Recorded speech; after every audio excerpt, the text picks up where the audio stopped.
ایک انسان کے اندر یہ توحید کس قدر زیادہ تبدیلی لے آتی ہے۔ آپ نے موسیٰ و فرعون کا قصہ سنا ہوگا۔ حضرت موسیٰ علیہ السلام جب فرعون کے دربار میں پہنچے تھے، اس کو توحید کی دعوت دی تھی، اس نے حضرت موسیٰ سے مقابلے کی ٹھانی، جادوگروں کو مقابلے کے لیے بلا لیا۔ جادوگر آئے، اور جادوگر دنیا والوں سے چاہتے کیا ہیں؟ یا تو مال چاہتے ہیں، یا عزت چاہتے ہیں، یا شہرت چاہتے ہیں۔ وہ آئے تو اپنے مقابلے سے پہلے فرعون سے ضمانت چاہتے ہیں، فرعون کی طرف سے گارنٹی چاہتے ہیں، فرعون کی طرف سے وعدہ چاہتے ہیں۔ کیا وعدہ؟ ان لنا لاجرا ان كنا نحن الغالبین۔ اے فرعون، اے بادشاہ، یہ بتا تو صحیح، ہم مقابلہ کریں گے، موسیٰ کو ہرائیں گے، ان پہ غالب آئیں گے، ان کو مغلوب کریں گے، ان پہ غلبہ پا کر تمہاری مراد کو پورا کریں گے، لیکن پہلے یہ ضمانت دے دو، یہ بتا دو ہم جیت گئے تو ہمیں کیا ملے گا، ہم جیت گئے تو ہم کس چیز سے نوازے جائیں گے۔ فرعون نے جو سب سے بڑا انعام ہو سکتا ہے کہا، تم اگر جیت جاؤ تو تمہیں کیا دوں گا؟ تمہیں اپنا مقرب بنا لوں گا، اپنا درباری بنا لوں گا، اور میرے درباری بن گئے، تمہیں عزت بھی مل گئی، تمہیں منصب بھی مل گیا، تمہیں دولت بھی مل گئی، تمہیں پہچان بھی مل گئی، تمہیں تمہاری دنیا سب کچھ مل گئی۔ یہی جادوگر ہیں، مقابلہ کرتے ہیں حضرت موسیٰ علیہ السلام سے، اور مقابلے میں شکست کے ساتھ ہی انہیں اللہ تعالیٰ کی طرف سے توحید کی توفیق مل جاتی ہے۔ اب آپ دیکھو، دنیا کا یہ اصول یاد رکھو، جو آدمی دنیا میں جس قدر زیادہ دل لگاتا ہے اسی قدر زیادہ ڈرپوک ہوا کرتا ہے۔ یہ دنیا دار تھے جادوگر، یہ دنیا دار تھے جادوگر، ان کے دل میں کس قدر ڈر ہونا چاہیے، کس قدر خوف ہونا چاہیے۔ فرعون نے دھمکی دی، اور بڑی دھمکی دی، خطرناک دھمکی دی، کہا اگر موسیٰ پر ایمان سے واپس نہیں پلٹو گے بہت بری طرح مارے جاؤ گے، سزا بھی اتنی تکلیف دے دوں گا کہ تمہارے اعضا جیتے جی کاٹ دوں گا، اور کاٹوں گا بھی تو ایسے کہ دایاں ہاتھ کاٹوں گا تو پیر بایاں کاٹوں گا، اور ہاتھ اگر بایاں کاٹوں گا تو پیر تمہارا دایاں کاٹوں گا۔ سبحان اللہ، دھمکی خطرناک اور ایسی خوف زدہ کرنے والی کہ اگر دنیا میں دنیا کی محبت باقی ہے تو آدمی گھبرا جائے۔ سبحان اللہ، دیکھو توحید آدمی کو کس قدر سدھار دیتی ہے، اندر سے کیسے بدل دیتی ہے، توحید کیسا انقلاب برپا کرتی ہے۔ ان جادوگروں کو دیکھو، ان کے الفاظ کو دیکھو، اور ذرا رک کر اپنی زندگی میں بھی اس کا محاسبہ کرو۔ کہنے لگے قالوا لا ضیر، قالوا لا ضیر، فرعون کے سامنے کہا تم چاہے جو کر لو، ہمارا کچھ ہونے والا نہیں۔ ہم تو اس لالچ میں اب جی رہے ہیں کہ جو غلطیاں ہم نے تمہاری بات سن کے کر لی، اللہ ان کو معاف کر کے ہمیں بخش دے، اور اللہ تعالی ہم سے راضی ہو جائے کہ ہم اسی کی طرف متوجہ ہو رہے ہیں۔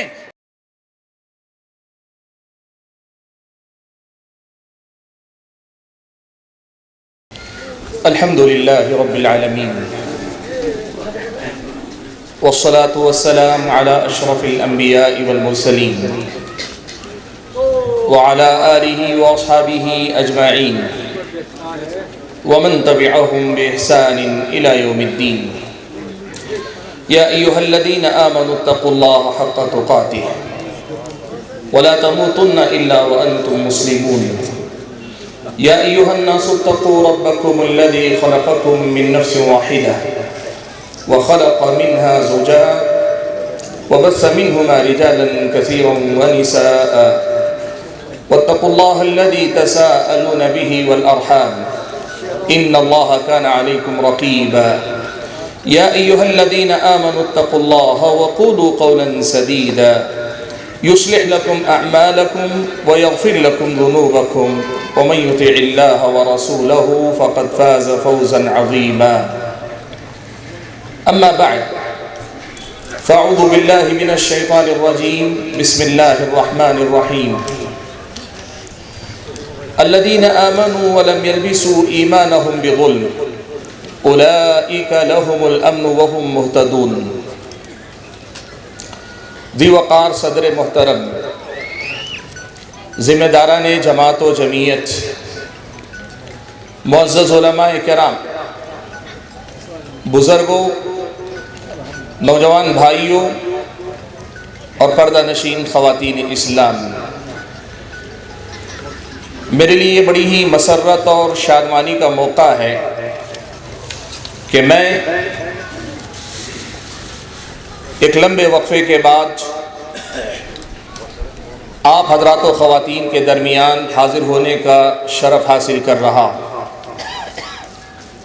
کشمیر کا علاقہ اپنی سردی کے حوالے سے جانا جاتا ہے،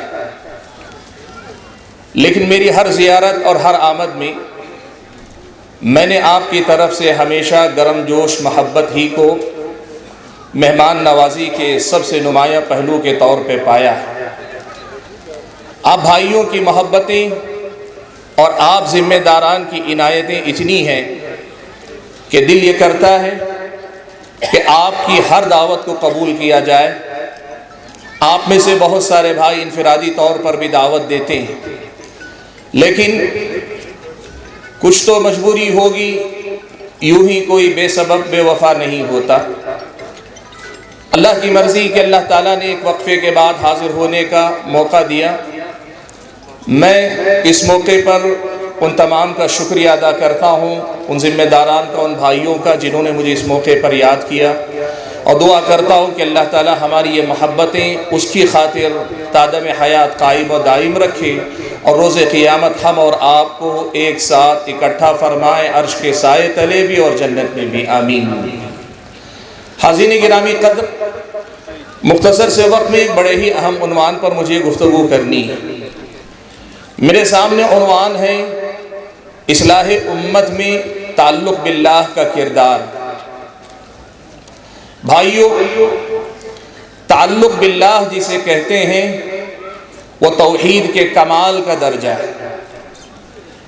اللہ تبارک و تعالیٰ نے ہم اور آپ کو پیدا کیا تو ہماری اور آپ کی زندگی کو ایک مقصد عطا فرمائے۔ اللہ نے کہا وَمَا خَلَقْتُ الْجِنَّ وَالْإِنسَ إِلَّا لِيَعْبُدُونَ، میں نے جن و انس کو پیدا ہی کیا اس لیے کہ وہ میری عبادت کرے۔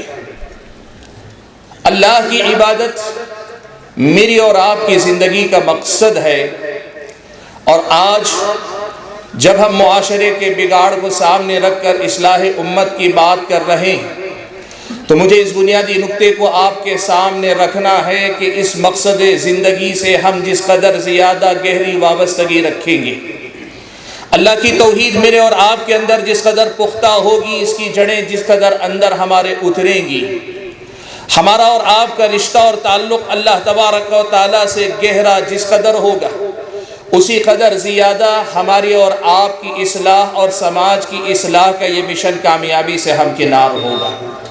بھائیو، سماج افراد سے بنتا ہے، اور سماج کے سدھار کے سلسلے میں سلفی نقطہ نظر یہ ہے کہ ہم سماج کو بدلنے سے پہلے خود کو بدلنے کی بات کریں، ہم جماعت کو بدلنے سے پہلے فرد کے سدھار کی بات کریں۔ آدمی جب خود کو سدھارتا ہے تو سماج کی ایک اکائی کو سدھارتا ہے، اور ہر فرد جب اپنے آپ کو سدھار لیتا ہے تو پھر سماج کے سدھار میں پوری طرح سے ہر فرد اپنا حصہ لگا رہا ہے، حصہ دے رہا ہے۔ یہ بات سلفی نقطہ نظر کی دعوت کا ترہ امتیاز ہے۔ حاضرین گرامی قدر، جب ہم اس مسئلے پہ بات کریں کہ ہمیں سماج کو سدھارنا ہے، گناہوں سے پاک کرنا ہے، جرم اور جرائم سے پاک کرنا ہے، ظلم اور زیادتی سے پاک کرنا ہے، ناانصافی سے پاک کرنا ہے، خرابی سے پاک کرنا ہے، ظاہری و باطنی گندگی سے پاک کرنا ہے، غلط سوچ سے ہمیں سماج کو پاک کرنا ہے، اور سب سے بڑھ کر یہ کہ انسانیت کو پامال کرنے والے یہ جو ہاتھ ہیں ان پہ لگام لگانی ہے، اور اس سماج کو ایک مثالی معاشرہ بنانا ہے، تو قرآن و سنت کی تعلیمات ہم اور آپ کو ایک بنیادی نقطہ سجھاتی سمجھاتی ہیں کہ تم سب سے پہلے رب ذوالجلال سے تمہارا اپنا جو رشتہ، جو تعلق ہے، اس کا جائزہ لو، اس کا محاسبہ کرو، اس کو سدھارو، اس کو سنوارو۔ جس دن تم اللہ کے ہو گئے، سماج کے لیے تم سب سے بہتر انسان ہو گئے۔ جس دن تم اللہ تعالیٰ کی بندگی میں کمال کے درجے پہ پہنچ گئے، سارے سماج کے لیے تم دنیا کے سب سے بہترین انسان ہو گئے۔ جس دن تم نے اپنے آپ کو اللہ تعالیٰ کی بندگی کے کمال پہ پہنچا لیا، اس سماج کے ہر فرد کے لیے تم ایک قیمتی ذخیرہ بن گئے کہ تمہارے وجود سے دنیا روشنی حاصل کرے، تمہارے وجود سے دنیا امن و سکون کا پیغام پائے، تمہارے وجود سے دنیا خیر و شر میں تمیز کا سبق سیکھے، تمہارے وجود سے دنیا خیر و شر کی نہ صرف پہچان کر پائے بلکہ خیر میں آگے بڑھنے کی ترغیب پائے، شر کے معاملے میں تم سے پیچھے ہٹنے کی تم سے ترغیب پائے، تمہارے وجود کو اللہ تبارک و تعالیٰ اس قدر منور کر دے گا، اگر ایک مرتبہ سچا اور صحیح رشتہ اللہ تعالیٰ سے جوڑنے میں کامیاب ہو جاؤ، تمہاری توحید مثالی توحید اگر بن جائے تو یقین مانو تم ساری دنیا کو بدلنے کی طاقت رکھتے ہو۔ تم فرد ہوگے لیکن اپنی ذات میں ایک انجمن ہوگے، تم اکیلے انسان ہوگے لیکن تم پوری ایک امت ہوگے۔ ان ابراہیم کان امتا قانتا للہ حنیفا ولم یک من المشرکین شاکرا لانعمہ اجتباہ وہداہ الى صراط مستقیم وآتیناہ فی الدنیا حسنہ وانہ فی الآخرۃ لمن الصالحین ثم اوحینا الیک ان اتبع ملت ابراہیم حنیفا وما کان من المشرکین۔ حاضرین گرامی قدر، ایک حقیقت آپ یاد رکھیں، اس دنیا میں انسان جو کچھ کرتا ہے وہ بھلا کرے برا کرے، اس کو حرکت میں لانے کے لیے کچھ دوافع ہوتے ہیں، اندر سے کوئی چیز ہوتی ہے جو اسے کچھ کرنے پہ آمادہ کرتی ہے، ایک جذبہ ہوتا ہے، ایک نیت ہوتی ہے، ایک ارادہ ہوتا ہے، اس کے سامنے کچھ مقاصد ہوتے ہیں۔ وہ کیا ہوتے ہیں؟ انسان یا تو کسی کی محبت میں حرکت میں آتا ہے، یا پھر انسان اپنے کسی مفاد کے حصول کے لیے حرکت میں آتا ہے جسے وہ اپنا مفاد سمجھتا ہے، یا پھر انسان اس دنیا میں کسی نقصان سے ڈرتا ہے، بچنا چاہتا ہے، اس نقصان سے بچنے کے لیے حرکت میں آتا ہے۔ اس انسان کے سارے حرکات و سکنات، سارے اعمال اگر ہم اور آپ دیکھیں انہی جذبات کے تابع رہتے ہیں۔ یا تو کسی کی محبت میں آپ کام کر رہے ہیں، یا کسی سے ڈر کے کام کر رہے ہیں، یا پھر آپ کچھ چاہتے ہیں، اس کی چاہت کے حصول کے لیے آپ کام کر رہے ہیں۔ اسلامی شریعت آپ کو بتاتی ہے توحید اور تعلق باللہ کا مطلب ہی یہ ہے کہ اللہ تبارک و تعالیٰ کی عبادت ان تین جذبوں کے ساتھ کی جائے، اور ان تین جذبات کو، ان تین صفات کو کمال کے درجے تک پہنچایا جائے۔ اہل علم نے لکھا اللہ کی عبادت تین جذبات کا مجموعہ ہوا کرتی، ایک تو اللہ کی محبت، دوسرے اللہ تبارک و تعالیٰ سے رجا یعنی امید، اور تیسری چیز خوف ہے۔ بندہ حرکت میں آتا ہے یا اللہ تعالیٰ کی عبادت کرتا ہے، بندے کی عبادت میں یہ تینوں جذبات ہونے چاہیے۔ بندے کو اللہ کی محبت میں عبادت کرنی چاہیے، اللہ سے امیدیں وابستہ کر کے عبادت کرنی چاہیے، اللہ کے خوف اور اللہ تعالیٰ کے ڈر سے بھی اللہ تعالیٰ کی عبادت کرنی چاہیے۔ بندے کا تعلق اللہ سے جب مضبوط ہوتا ہے، یہ اللہ سے محبت بندے کی کمال کو پہنچتی ہے۔ تعلق جب مضبوط ہوتا ہے، امید اور رجا کا یہ رشتہ اللہ تعالیٰ سے مضبوط ترین ہوتا جاتا ہے۔ اللہ تعالیٰ سے تعلق مضبوط ہوتا ہے، اللہ تعالیٰ سے خوف کا رشتہ مضبوط ہوتا ہے۔ اور جب بندے کا رشتہ محبت کے درجے میں ہو، خوف کے درجے میں ہو، رجا اور امید کے درجے میں ہو، اللہ تبارک و تعالیٰ سے مضبوط ہو جائے، پھر اللہ کی محبت ساری محبتوں پہ غالب آ جاتی ہے، اللہ تعالیٰ سے امید سارے مفادات پہ غالب آ جاتی ہے، اور اللہ تعالیٰ کا خوف دنیا کے ہر خوف پہ غالب آ جاتا ہے۔ اس طرح توحید اور تعلق باللہ بندے کو اللہ تعالیٰ کا بنا دیتا ہے، اور جو بندہ اللہ کا ہو جاتا ہے وہ اللہ ہی کے احکام کے مطابق زندگی گزارتا ہے، پھر وہ کبھی اللہ تعالیٰ کی نافرمانی کی طرف آگے نہیں بڑھتا۔ اسے اللہ کی محبت میں مزہ آتا ہے، وہ اللہ تبارک و تعالیٰ کی محبت میں لذت پاتا ہے، وہ اللہ تبارک و تعالیٰ کی محبت میں اپنے آپ کو ڈوبا ہوا محسوس کرتا ہے۔ اللہ کی بندگی اس کی زندگی کا مقصد بن جاتا ہے، پھر وہ اپنی زندگی کو اللہ تعالیٰ کے رنگ میں کچھ یوں رنگ لیتا ہے کہ اس رنگ کے علاوہ اسے اپنے ذات پر، اپنی شخصیت پہ کوئی اور رنگ جچتا ہوا محسوس نہیں ہوتا۔ اللہ کے بندو، اسی لیے یہ پیغام آج یہاں سے یاد رکھ کے جانا اللہ کے بندو کہ تعلق باللہ سے بڑا کوئی کام نہیں جو اصلاح امت کے باب میں ہم اور آپ کر سکیں۔ تعلق باللہ سے بڑا کوئی ذریعہ نہیں، اللہ کی توحید کو مضبوط کرنے سے بڑا کوئی ذریعہ نہیں، جس کے ذریعے ہم اس دنیا کے اندر تبدیلی لائیں، انقلاب لائیں، سدھار لائیں، خرابیوں کا خاتمہ کریں، برائیوں کے خلاف جنگ کریں۔ اس کے لیے اللہ تبارک و تعالیٰ کے تعلق سے بڑا کوئی ذریعہ نہیں، اس سے بہتر کوئی وسیلہ نہیں، اس سے زیادہ ضمانت والا، کامیابی سے ہمکنار کرنے والا کوئی راستہ نہیں۔ اس حقیقت کو اپنے دل و دماغ میں بٹھا کر جاؤ۔ بھائیو، ہم اپنی اصلاح خود کرنا چاہتے ہیں، محنت اپنے آپ پہ کرو کہ ہر گزرتے دن کے ساتھ میرا رشتہ اللہ تعالیٰ سے مضبوط تر ہونا چاہیے۔ اللہ کی قربت، اللہ کی نزدیکی، اللہ تبارک و تعالیٰ کے قرب کا تجربہ دن دوگنی رات چوگنی ہمارے اندر ترقی کرنا چاہیے. یہ میری اور آپ کی اصلاح کی بنیاد ہے. میں سب سے پہلے اپنے اللہ سے اپنے رشتے کا جائزہ لوں. اور اگر ہم سماج کے سدھار کی بات کرتے ہیں تو پھر یہ بھی یاد رکھو، سماج کو سدھارنے کے لیے بھی سماج کے افراد کا، ہر فرد کا اللہ تبارک و تعالیٰ سے رشتہ جوڑنے کی کوشش کرو کہ یہی کامیابی کی ضمانت ہے. بھائیو، یہ اصولی اور بنیادی بات اگر آپ نے سمجھ لی ہے تو ذرا آئیے ہم کتاب و سنت کی ان نصوص کی طرف چلتے ہیں جہاں ہماری رہنمائی کی گئی ہے کہ اصلاح امت کا کام ہو، انسانیت کی خدمت کی بات ہو، یا پھر اس دنیا کے اندر ایک بہتر معاشرہ قائم کرنے کی بات ہو، یا پھر یہ کہ اس دنیا کے اندر برائیوں کے خاتمے کی ایک مشن ہو. ہم اور آپ اصلاح کے علم بردار بننا چاہتے ہیں. قرآن و سنت میری اور آپ کی کیا رہنمائی کرتے ہیں؟ سبحان اللہ. اگر ہم اور آپ قرآن و سنت کو پڑھ کر دیکھیں نا تو قرآن و سنت میں ہم اور آپ کو یہ سکھایا بتلایا گیا ہے کہ پیارے نبی صلی اللہ علیہ وسلم کو اللہ تعالیٰ نے جس سماج اور معاشرے میں بھیجا تھا وہ سماج مشرکوں کا تھا، غیر اللہ کی عبادت میں ڈوبا ہوا تھا، بت پرستی میں ڈوبا ہوا تھا. اور اس بت پرستی میں ڈوبے ہونے کے ساتھ ساتھ اس سماج کے اندر بڑی خرابیاں تھیں، اس سماج کے اندر بڑی برائیاں تھیں، اس سماج کے اندر بہت ساری خرابیوں نے اپنے پنجے گاڑ رکھے تھے. اللہ کے نبی صلی اللہ علیہ وسلم آپ کی بعثت سے پہلے کے زمانے کو آج بھی ہم زمانے جاہلیت کہتے ہیں، آج بھی ہم اسے جاہلیت کا دور کہتے ہیں. آج بھی ہم یہ کہتے ہیں کہ اس دور کا انسان پوری طرح اپنی انسانیت پہ باقی نہیں رہ گیا تھا، وہ کئی معاملات میں انسانیت کے درجے سے گر کر حیوانوں کے درجے میں آ گیا تھا. آج بھی ہم کہتے ہیں اس بگڑے سماج کو، اس اجڑے سماج کو، اس اللہ تعالیٰ سے دور گئے سماج کو، یا پھر یوں کہیے کہ انسانیت کے درجے سے گرے سماج کو اللہ کے نبی نے سدھارا، اللہ کے نبی نے سنوارا. اللہ کے نبی صلی اللہ علیہ وسلم نے ان کی تربیت کی، اللہ کے نبی صلی اللہ علیہ وسلم نے ان کو بنایا اللہ کے حکم سے. کیسے بنایا آپ جانتے ہیں. پوری 23 سالہ نبوی زندگی میں، پوری 23 سالہ نبوی مشن والی آپ کی اپنی زندگی میں آپ نے کیا کیا؟ 13 سال تک 3 بنیادی عقیدوں پہ آپ نے کام کیا. توحید، رسالت، آخرت. مکی صورتوں کا یہ مرکزی موضوع تھا. اللہ کے نبی صلی اللہ علیہ وسلم نے توحید کے پیغام کو 13 سال تک پوری مضبوطی کے ساتھ مکی زندگی میں لوگوں میں عام کیا. پھر آپ صلی اللہ علیہ وسلم مدینہ چل کر آئے. جب اللہ کے نبی مدینہ پہنچے 10 سال آپ نے وہاں گزارے.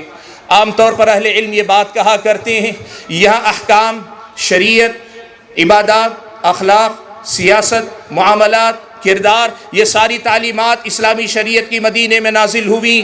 لیکن 2 باتیں میں آپ کے سامنے کہوں. پہلی بات تو یہ کہ مدینہ میں یہ ساری تعلیمات توحید کی اسی دعوت کے ساتھ رہیں. توحید کی دعوت کا تسلسل مدینے میں بھی برابر جاری رہا. توحید کی دعوت کا یہ تسلسل برابر جاری رہا. اللہ کے نبی نے ان احکام کی پابندی کروائی تو تعلق باللہ کی ان بنیادوں کو مسلسل سیراب کرتے رہے، مسلسل تقویت دیتے رہے، اور ساتھ میں آپ نے کام کیا. اور اس سے آگے بڑھ کر ایک بڑی بات آپ کے سامنے کہوں. بھائیو، یہ نہ سمجھو کہ عقیدہ ایک ہے، عمل ایک اور چیز. عقیدہ الگ ہے، عمل ایک اور چیز ہے. اگر آپ ایسا سمجھتے ہیں تو آپ کا ہمارا سمجھنا غلط ہے. بھائیو، آپ اگر دیکھیں عمل حقیقت میں اسی عقیدے کا عملی مظاہرہ ہے.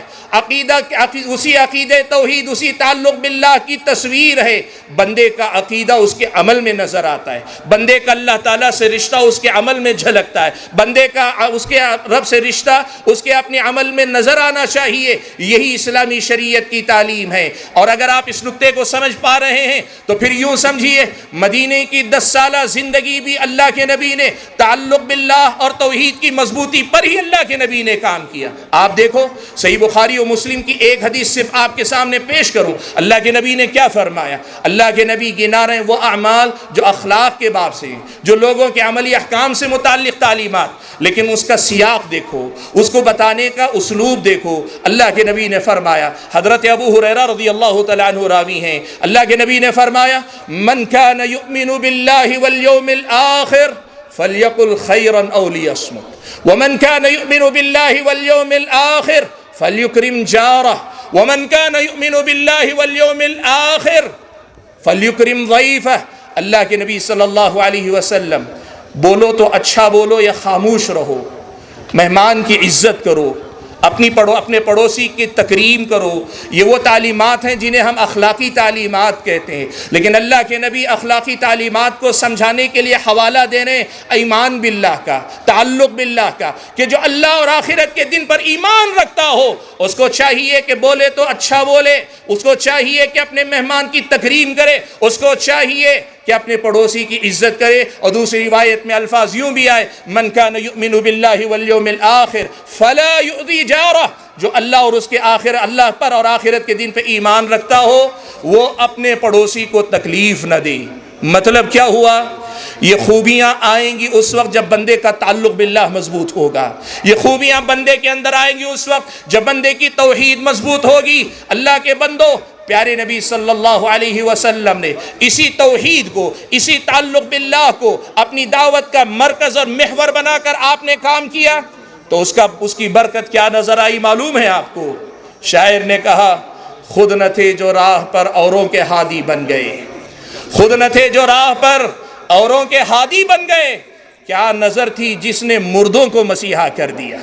وہ صحابہ جن کو دنیا تحقیر کی نظر سے دیکھتی تھی، تذلیل کی نظر سے دیکھتی تھی، غیر متمدن، غیر مہذب سمجھتی تھی، اللہ کے نبی صلی اللہ علیہ وسلم کے اسی اسلوب تربیت، اسی انداز تربیت جس کا مرکز و محور توحید اور تعلق باللہ تھا، جب آپ نے ایسی تربیت کی تو دنیا نے انہی اونٹ چرانے والوں سے تہذیب کے سبق سیکھے، انہی اونٹ چرانے والوں سے تمدن کی بنیاد پڑی۔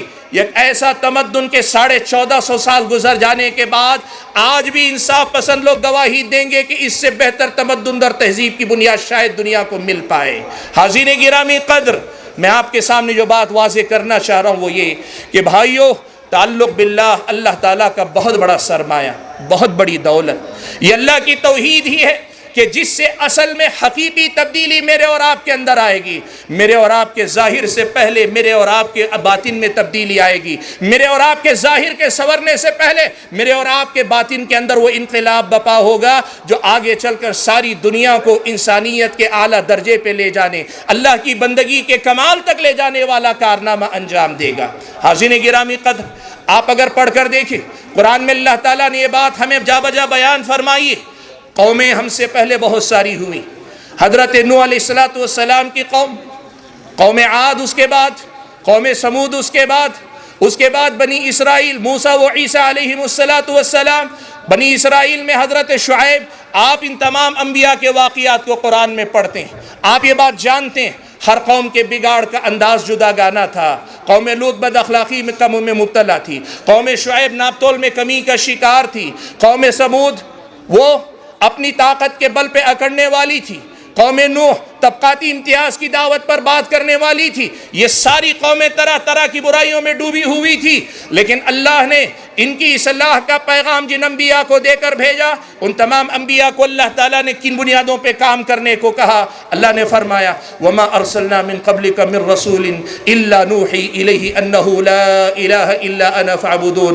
ہم نے آپ سے پہلے جن کو بھی رسول بنا کر بھیجا، ہم نے پیغام ان کو یہی دیا کہ لا الہ الا انا، میری توحید کی بات کرو، میری توحید کو سمجھاؤ، میرے تعلق کو سمجھاؤ، ان کو بتاؤ کہ میری توحید مجھ سے تعلق ہی اصل ہے، فاعبدون، وہ میری ہی عبادت کریں۔ ہر نبی نے خرابیاں الگ الگ، امراض جدا گانا، قومیں الگ، زمانہ الگ، حالات الگ ہیں، لیکن پیغام سب کی اصلاح کے لیے ایک ہے، وہ ہے عقیدہ توحید اور تعلق باللہ پہ کام کرنا۔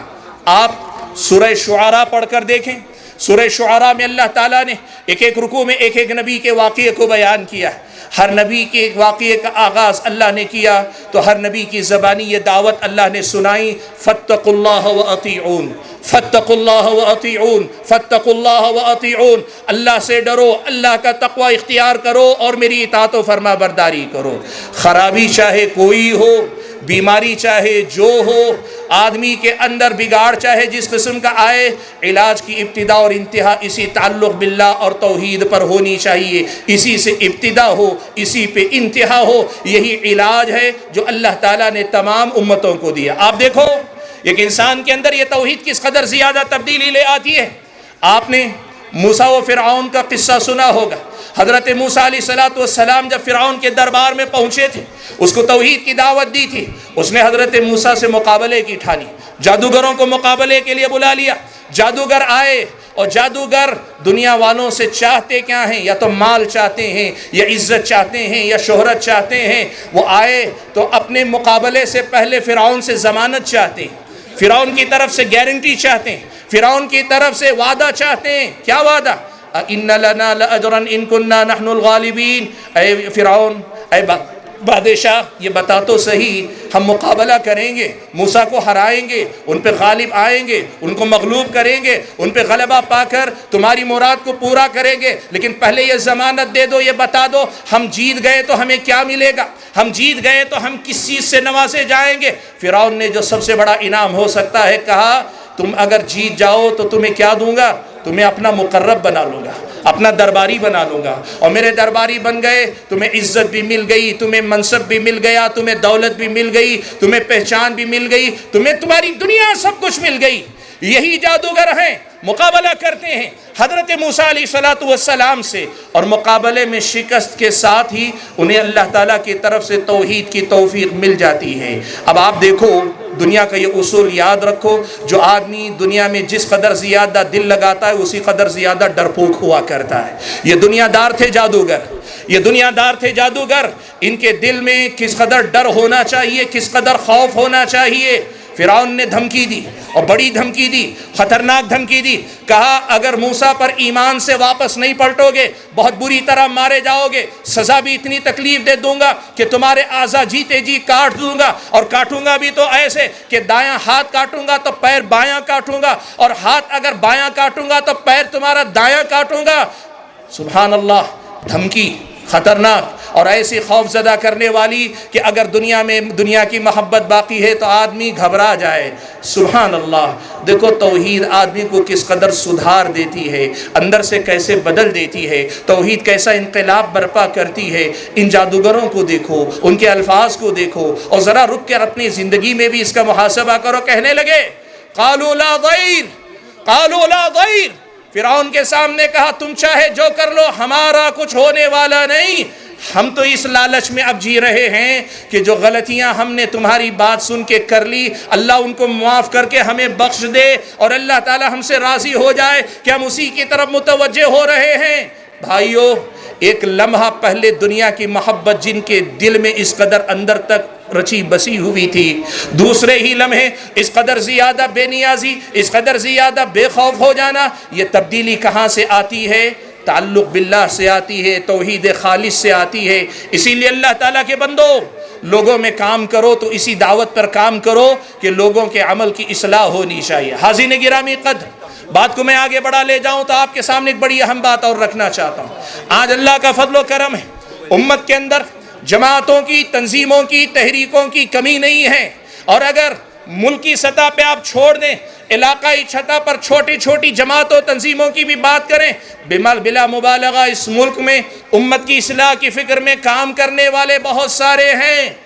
آج ہم ان کو یہ دعوت دینا چاہتے ہیں، یہ جو جمعیت اہل حدیث کا اسٹیج ہے، یہاں سے ہم یہ پیغام دینا چاہتے ہیں کہ جمعیت اہل حدیث اس حقیقت کو اچھی طرح سے سمجھتی ہے اور دنیا کو سمجھا رہی ہے، یہ پیغام دے رہی ہے کہ دنیا والوں، کتاب و سنت کا اسلوب اصلاح، انداز اصلاح، کتاب و سنت کا منہج تربیت، سلف صالحین کا منہج تربیت یہ ہے کہ امت کو سب سے پہلے اللہ تعالیٰ سے جوڑنے اور اللہ تعالیٰ کی توحید پر محنت کرنے کی طرف لے جاؤ۔ یہیں سے اصل میں اصلاح کی بنیاد پڑے گی، ورنہ محنتیں ہوگی، کامیابی سے ہمکنار نہیں ہوگی۔ کامیابی اگر ملے گی، وقتی کامیابی ملے گی، پائیدار نہیں ہوگی۔ اور اگر وقتی طور پر کچھ نوجوان آپ کے ہمارے ساتھ دین پسند ہو کر جڑ جائیں گے، وہ دین پسند رہیں گے، دیندار نہیں بن پائیں گے۔ صحیح معنوں میں اگر انقلاب چاہتے ہو لوگوں کی زندگیوں کے اندر تو پھر توحید پر محنت کرو۔ یہی پیغام ہم ساری دنیا کے لوگوں کو دینا چاہتے ہیں